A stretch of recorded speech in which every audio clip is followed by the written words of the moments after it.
नमस्कार दोस्तों। तो आज हम बात करने वाले हैं चक्रवर्ती सम्राट अशोक की। प्राचीन समय के सबसे प्राचीन वंश मौर्य वंश के तीसरे राजा थे सम्राट अशोक। वो सबसे शक्तिशाली राजाओं में से गिने जाते थे। सम्राट अशोक ने 269 से 232 ईस्वी पूर्व तक शासन किया था। मौर्य वंश का यह राजा ही एक ऐसा राजा है जिसने पूरे अखंड भारत पर राज किया है। ये जान के आपको हैरानी होगी कि अभी तक ऐसा कोई भी राजा नहीं है जिसने पूरे अखंड भारत पर राज किया हो। तो भारत में मौर्य वंश की नींव रखने वाले इस राजा ने भारत के उत्तर में हिंदुकुश से लेकर गोदावरी नदी तक राज्य का विस्तार किया था। इसके साथ ही उनका राज्य बांग्लादेश से लेकर अभी पश्चिम में अफगानिस्तान और ईरान तक उनका राज्य विस्तार था। सम्राट अशोक एक महान राजा होने के साथ साथ एक धार्मिक सहिष्णु भी थे। वे बौद्ध धर्म के अनुयायी थे। सम्राट अशोक का जन्म 304 ईस्वी पूर्व वर्तमान में बिहार के पाटलिपुत्र में हुआ था। उनकी माता का नाम शुभांतरंगी था।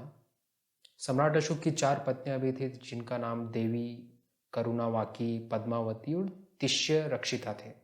सम्राट अशोक के 4 पुत्र थे जिनके नाम महेंद्र, संघमित्रा, तीवल और कनाल था और उनकी एक पुत्र भी थी चारुमती।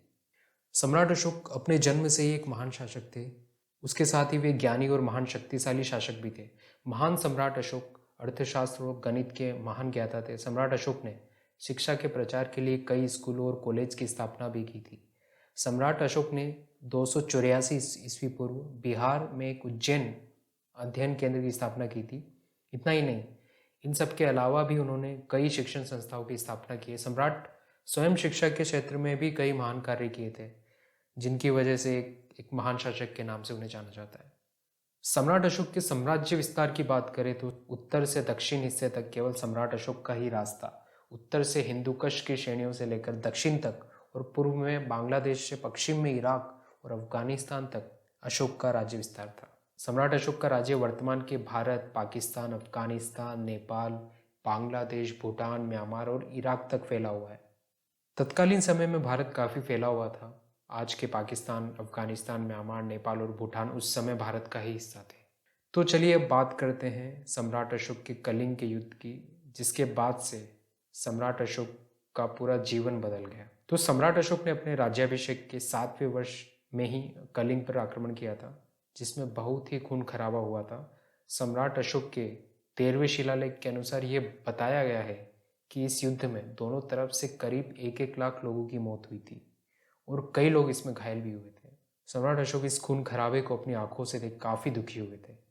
इस युद्ध से दुखी होकर सम्राट अशोक ने अपने राज्य में सामाजिक और धार्मिक प्रचार करना आरंभ किया। इस घटना के बाद सम्राट अशोक का मन मानव और जीव के प्रति दया के भाव से भर गया। इस घटना के बाद सम्राट अशोक ने युद्ध न करने का प्रण लिया और लोगों से शांति का प्रचार किया। कलिंग के युद्ध की घटना के बाद सम्राट अशोक ने बौद्ध धर्म को अपना लिया और इस धर्म के अनुयायी बन गए। अपने राज्य में इस धर्म का प्रचार किया और लोगों को जीव और मानव के प्रति दया भाव रखने का संदेश दिया। सम्राट अशोक का शासन तकरीबन पूरे तत्कालीन भारत में था। उसने अपने जीवन काल में कई भवन, स्तूप, मठ, स्तंभ का निर्माण करवाया। सम्राट अशोक द्वारा बनाए गए मठ और स्तूप आपको राजस्थान के बेराट क्षेत्र में मिलेंगे। इसके साथ ही सांची का स्तूप, ये सभी सम्राट अशोक द्वारा ही बनाए गए थे। भारत के महान शासक सम्राट अशोक मौर्य ने अपने जीवन में कई निर्माण कार्य कराए। सम्राट अशोक ने अपने जीवन में कई शिलालेख भी खुदवाए जिन्हें इतिहास में सम्राट अशोक के शिलालेखों के नाम से जाना जाता है। मौर्य वंश की पूरी जानकारी उनके द्वारा स्थापित इसी मौर्य वंश के शिलालेखों में मिलती है। सम्राट अशोक के जीवन काल के करीब 40 शिलालेख इतिहासकारों को मिले हैं, जिसमें से कुछ शिलालेख तो भारत के बाहर जैसे अफगानिस्तान, नेपाल, बांग्लादेश और पाकिस्तान इत्यादि देशों में है। सम्राट अशोक ने कलिंग के युद्ध के बाद अपने शासनकाल में बौद्ध धर्म का अलग अलग देशों में प्रचार किया। सम्राट अशोक खुद तो बौद्ध धर्म के अनुयायी थे ही, साथ में पशु हत्या के बिल्कुल खिलाफ थे। सम्राट अशोक जनता को हमेशा जी और जीने दो का ज्ञान देते थे।